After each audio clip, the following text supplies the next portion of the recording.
СМС кімнен екен? Айлық деген сұлу қыздан ғой. Рас па? Я, рас. Жан, кеше әлеуметтік желіден әдемі көйлек көрген едім. Аса қымбатта тұрмай, алайықшы. Ой, қымбат емесінді білем ғой сені. Ту, Жан, алайықшы.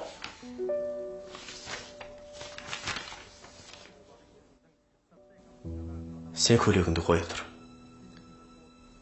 Ағайын туыстарымды сағындым. Ет асып дастархан жайсаңшы. Мен оларға қоңырау шалып шақыра берейін. Бас қосып алғалы біраз болып еді. Мейлі, келе берсін. Құдай қаласа бір мәнісі болар. Азында ерте тұруым керек еді. Жатайын. Осының ағайтеуір туған туысқандары бітпейді. Мен бәрібір сол көйлекті алам.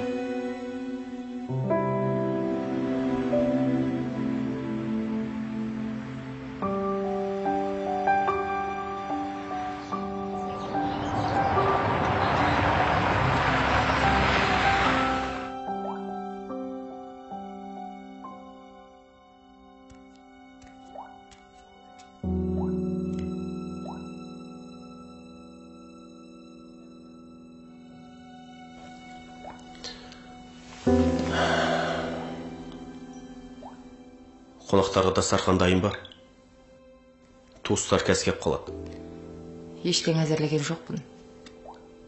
Бөтен емес, жақындарыңыз ғой. Үйде не бар, соны жей салады да. Бірдеңе дайындамайтын болсаң, неге кеш айтпадың? Кәз кеп қалады. Енді не істейміз? Оларға қоңырау шалып, келмесін деп айтыңыз. Бітті сонымен. Бөтен емес, туған туысқандарыңыз ғой. Сүннет деген ойдамын.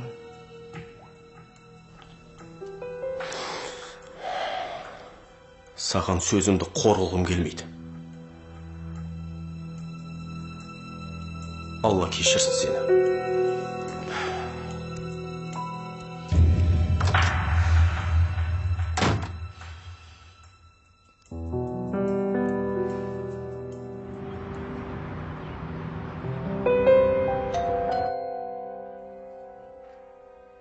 Ашық кіре бер. Ашық дедім ғой. Қызым.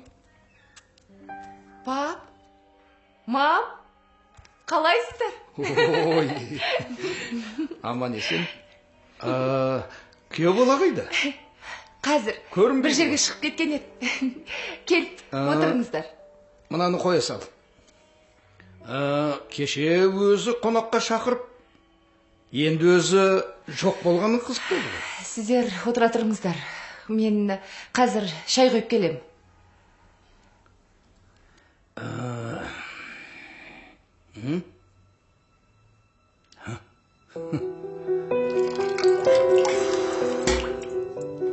Үйдегі барымен жақындарымды күте алмаймын.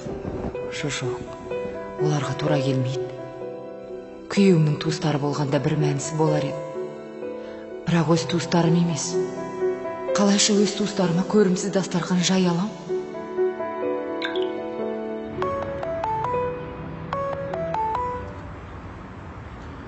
Да. Алло. Неге үйге менің туыстарымды шақырғаныңызды айтпадыңыз?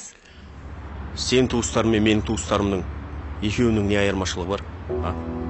Өтінем сізден. Дастарханға қоятын үйде ештеңе жоқ. Ештеңе даярлаған жоқпын. Дайын тамақ сатып ала келіңізші.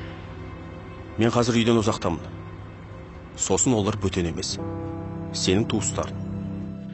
Менің туыстарыма бермекші болған үйдегі бар нәрсемен оларды да қонақ еттім. Бұл саған өмірлік сабақ болсын. Менің де туыстарымды құрметтеуді үйрен.